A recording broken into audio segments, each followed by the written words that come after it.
Hello friends, स्वागत है आपका target classes let's learn with Poonam नागर।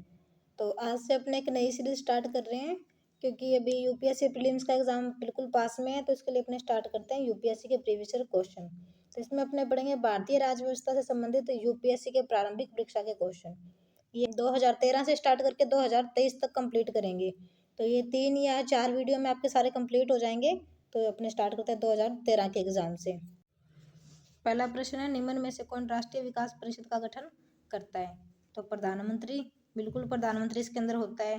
केंद्रीय मंत्रिमंडल के सदस्य भी इसके अंदर होते हैं और राज्यों के मुख्यमंत्री भी इसमें शामिल होते हैं। तो शामिल कौन होता है? वित्त आयोग का अध्यक्ष इसमें शामिल नहीं होता। तो राइट आंसर क्या हुआ? नेक्स्ट क्वेश्चन देखते हैं अपने। नेक्स्ट क्वेश्चन है अपने पास, लोक लेखा संसदीय समिति। इससे संबंधित क्वेश्चन है कि लोक लेखा संसदीय समिति के बारे में अपने को कथन की जांच करनी है। तो इसमें लोकसभा के जो 25 से अधिक सदस्य नहीं होते हैं, पहली बात। दूसरी की सरकार के विनियोग व वित्त लेख की जांच करता है। ओके, बिल्कुल ये करता है। नेक्स्ट इसके अंदर महालेखा नियंत्रक व परीक्षक के प्रतिवेदन की जांच करता है। तो बिल्कुल ये भी करता है। तो इसका राइट आंसर क्या होगा? इसका राइट आंसर होगा 2 और 3 इसमें सही है। क्वेश्चन नंबर 3 देखते हैं अपने। भारत के संदर्भ में कौन सा सिद्धांत है जो संसदीय संस्था पर लागू होता है? तो इसमें ऑप्शन ए है, मंत्रिमंडल के सदस्य, मंत्रिमंडल जो सदस्य है वो संसद के भी सदस्य होते हैं। बिल्कुल होते हैं। नंबर 2 इसमें क्या है, मंत्री तब तक अपने पद पर बने रहेंगे जब तक कि उसमें संसद का भरोसा है। बिल्कुल ये भी सही है, यानी भरोसा होना जरूरी है। नंबर 3 है, मंत्रिमंडल का मुखिया राज्य का प्रधान होता है। बिल्कुल नहीं, ये गलत है। नेक्स्ट क्वेश्चन, मंत्रिमंडल, नेक्स्ट क्वेश्चन क्या अपने पास है कि निम्न कथनों पर विचार करना है अपने को। तो क्वेश्चन देखते हैं, केंद्रीय मंत्रिपरिषद सामूहिक रूप से संसद के प्रति उत्तरदायी होती है? नहीं, ये सामूहिक रूप से संसद के प्रति उत्तरदायी नहीं होती, ये गलत है। आगे, केंद्रीय मंत्री राष्ट्रपति की इच्छा रहने तक पद पर बने रह सकते हैं। ठीक है। नेक्स्ट क्वेश्चन क्या इसमें? ये सही है। प्रधानमंत्री राष्ट्रपति को विधायी यानी कि कानून बनाने के प्रस्ताव के बारे में सूचित करेगा। तो बिल्कुल ये प्रधानमंत्री का कर्तव्य होता है कि वो राष्ट्रपति को सूचना देगा। आर्टिकल भी है ना 78, इसको भी साथ में ध्यान रखना। तो इसमें राइट आंसर क्या हुआ? 2 और 3। क्वेश्चन क्या था अपने पास? दोबारा देख लेते हैं। अपने पास क्वेश्चन था कि कौन सा कथन है वो सही है। तो केंद्रीय मंत्रिपरिषद सामूहिक रूप से संसद के प्रति उत्तरदायी होती है? तो नहीं, ये संसद के प्रति उत्तरदायी नहीं होती है। नंबर 2 था, केंद्रीय मंत्री राष्ट्रपति की इच्छा तक पद पे बने रहते हैं। तो बिल्कुल ये सही है। और प्रधानमंत्री है वो राष्ट्रपति को रिपोर्ट देगा। तो ये भी सही है, यानी इसका आंसर हुआ 2 और 3। नेक्स्ट क्वेश्चन देखते हैं अपने। नेक्स्ट क्वेश्चन है कि निम्न कथनों पर विचार करें। राष्ट्रीय विकास परिषद योजना आयोग का अंग है? तो ये राष्ट्रीय विकास परिषद ये योजना आयोग का अंग नहीं है। ये इसकी जांच के लिए बाद में बना था, क्योंकि पहले आई थी योजना आयोग।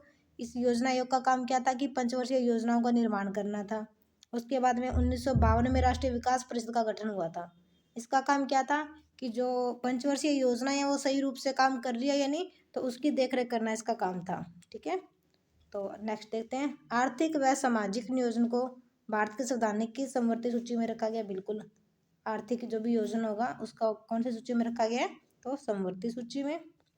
भारत के संविधान के अनुसार पंचायतों को आर्थिक विकास व सामाजिक न्याय के लिए योजना बनाने का कार्य सौंपा जाना चाहिए। तो ये भी सही है, यानी राइट है 2 और 3। नेक्स्ट क्वेश्चन देखते हैं अपने। नेक्स्ट क्वेश्चन है अपने पास, निम्न कथनों पर फिर विचार करेंगे अपने। तो इसमें क्या पूछा अपने से? कथन सही पूछा है ना। तो राज्यसभा के सभापति तथा उपसभापति उस सदन के सदस्य नहीं होते हैं। तो ये क्वेश्चन बिल्कुल गलत है।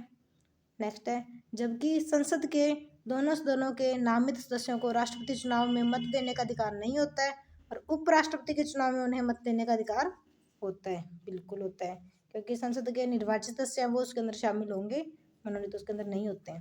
ओके, तो राइट आंसर हुआ 2। नेक्स्ट क्वेश्चन 7 नंबर क्वेश्चन है ये अपना, राष्ट्रीय कानूनी सेवा प्राधिकार के संदर्भ में कथनों पर अपने को विचार करना है कि कौन सा कथन सही है। तो पहला है कि कानून सेवा प्राधिकार, राष्ट्रीय कानून सेवा प्राधिकार है, इसका उद्देश्य है समाज के कमजोर वर्गों को समान अवसर के आधार पर निःशुल्क व सक्षम कानूनी सेवाएं प्रदान करना। तो बिल्कुल सही है, ये इसको कानूनी सेवाएं प्रदान करता है। ऑप्शन बी है यह राज्य कानूनी सेवा प्राधिकारों को देश भर में वैदिक कार्यक्रम एवं योजनाओं को लागू करने के बारे में दिशा निर्देश जारी करता है। तो ये भी इसका सही है, यानी कि ए और बी दोनों इसके राइट आंसर है।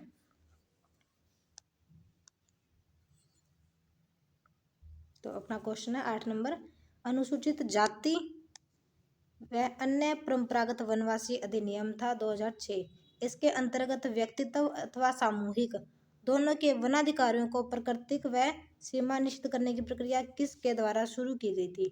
ये अपने पास क्वेश्चन है, तो इसके अंदर अपने ऑप्शन देखते हैं किसके द्वारा शुरू की गई है। तो इसमें ऑप्शन है राज्य वन विभाग के द्वारा, ऑप्शन बी है जिलाधिकारी द्वारा, ऑप्शन सी है तहसील द्वारा, या ग्राम सभा द्वारा। तो इसमें राइट आंसर आएगा ग्राम सभा द्वारा। ठीक है, नेक्स्ट क्वेश्चन देखते हैं अपने।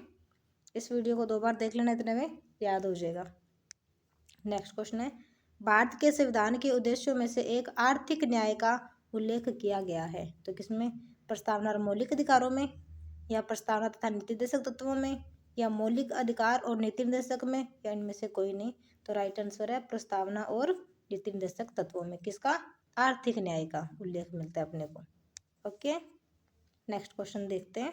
10 नंबर क्वेश्चन है, भारत के संविधान के अनुसार देश के शासन निम्न में से कौन से मूलभूत है? तत्व तो बताने, मौलिक अधिकार, मौलिक कर्तव्य, नीति निर्देशक तत्व, या मौलिक अधिकार और कर्तव्य। तो भारत के संविधान के अनुसार देश के शासन निम्न में से कौन से मूलभूत कर्तव्य है? तो राज्य के नीति निर्देशक तत्व है। ठीक है, नेक्स्ट क्वेश्चन है, यदि वित्त विधेयक की बात है, यदि वित्त विधेयक को राज्यसभा द्वारा व्यापक रूप से संशोधित कर दिया जाए तो क्या होगा? लोकसभा तब बिल को भी पारित कराने का प्रयास जारी रखेगी और राज्यसभा की अनुशंसा को मानते हुए अस्वीकार करते हैं। ठीक है, ऑप्शन बी इसके अंदर क्या है? ऑप्शन बी देखते हैं इसका, लोकसभा उस पर फिर विचार नहीं कर सकती है। ऑप्शन सी है, लोकसभा राज्यसभा को विधेयक को पुनर्विचार के लिए भेज सकती है, और राष्ट्रपति विधेयक को पारित करने के लिए संयुक्त बैठक आहूत कर सकता है। तो राइट आंसर क्या होगा इसमें?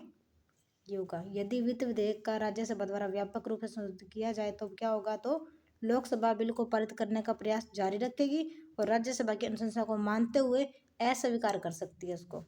ठीक है, नेक्स्ट क्वेश्चन है 12 नंबर क्वेश्चन, निम्न में से कौन सा कथन सही है पूछा गया है? भारत में एक व्यक्ति एक ही समय में 2 या 2 से अधिक राज्यों का राज्यपाल नियुक्त नहीं किया जा सकता। तो ये बिल्कुल गलत है, क्योंकि एक व्यक्ति है वो एक से अधिक का राज्यपाल नियुक्त किया जा सकता है। नंबर 2, भारत में राज्यों के उच्च न्यायालयों के न्यायाधीश राज्यपाल द्वारा नियुक्ति की जाती है, जिस प्रकार सर्वोच्च न्यायालय के मुख्य न्यायाधीश द्वारा राष्ट्रपति द्वारा की जाती है। ये भी गलत है। नेक्स्ट क्या है इसके अंदर, भारत के संविधान में राज्यपाल को उसके पद से हटाने की कोई निर्धारित प्रक्रिया नहीं है। ये बिल्कुल सही है। ठीक है, क्वेश्चन क्या था कि कौन सा कथन सही है पूछा गया है। तो इस बात को ध्यान रखना कि संविधान में कहीं भी राज्यपाल को हटाने का उल्लेख अपने को नहीं मिलता है, निर्धारित कोई प्रक्रिया नहीं है राज्यपाल को हटाने की, जबकि राष्ट्रपति को हटाने की प्रक्रिया है अपने पास, महाभियोग लगा सकते हैं अपने। नेक्स्ट क्वेश्चन है अपने पास 13 नंबर क्वेश्चन, भारतीय इतिहास के संदर्भ में विभिन्न प्रांतों में संविधान सभा के सदस्य, अपने इनके बारे में मतलब विचार करना है। तो उन राज्यों को लोगों द्वारा सीधा निर्वाचित किए गए थे? नहीं, ऐसा कुछ नहीं था।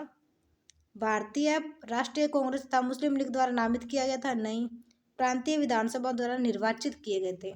एकल संक्रमणीय मत प्रणाली के अकॉर्डिंग इसको क्या था? निर्वाचित किया गया था। तो राइट आंसर ये हो गया कि प्रांतीय विधानसभा द्वारा निर्वाचित किए गए थे। प्रश्न नंबर है अपना 14, इसको देखते हैं। निम्नलिखित कथनों पर विचार करना है कि कौन सा कथन सही है। तो भारत के संविधान में किसी संशोधन के लिए विधेयक केवल लोकसभा में लाया जा सकता है? तो बिल्कुल गलत है, क्योंकि किसी भी सदन में लाया जा सकता है। यदि ऐसा कोई संशोधन जो संविधान के संघीय स्वरूप में परिवर्तन लाने के लिए उद्देशित है, तब उक्त संशोधन को भारत के सभी राज्यों की विधायिका द्वारा भी अनुसमर्थित करना होगा। तो ऐसा भी नहीं, दोनों क्वेश्चन क्या हो गए अपने गलत हो गए। नेक्स्ट क्वेश्चन देखते हैं, क्वेश्चन नंबर 15, निम्न कथनों पर विचार करना है। भारत का महान्यायवादी, आर्टिकल है इसका 76, इससे रिलेटेड अपने देखते हैं कि कौन सा कथन सही है पूछा है। तो लोकसभा की कार्यवाही में भाग ले सकता है, बिल्कुल महान्यायवादी है वो लोकसभा में भाग यानी किसी भी सदन में भाग ले सकता है। ठीक है, लोकसभा की किसी समिति का सदस्य हो सकता है? तो बिल्कुल ये सदस्य हो सकता है। लोकसभा में बोल सकता है? तो ये लोकसभा में बोल नहीं सकता। लोकसभा में बोल सकता है, लेकिन इसमें मत नहीं डाल सकता। इस बात को ध्यान रखना कि किसी भी कार्यवाही में भाग ले सकता है, उसकी बैठक में जा सकता है, वहाँ पे बोल सकता है, लेकिन वहाँ पे मत नहीं डाल सकता है। ठीक है, इन्हें 1, 2 और 3 इसके अंदर राइट आंसर है। अपना क्वेश्चन नंबर 16 देखते हैं। इसमें निम्न में से किन किन निकायों के बारे में संविधान में उल्लेख नहीं है, यानी संवैधानिक निकाय कौन सा नहीं है पूछा गया। तो इसमें 1, 2 और 3, यानी राष्ट्रीय विकास परिषद है, ये संवैधानिक निकाय नहीं है। दूसरा, योजना आयोग भी नहीं है और क्षेत्रीय परिषद भी नहीं है, इनका संविधान में उल्लेख अपने को नहीं मिलता है। ठीक है, आज के लिए इतना ही। अपने नेक्स्ट वीडियो में 2014 के प्रश्न को लेके आएंगे। Thank you.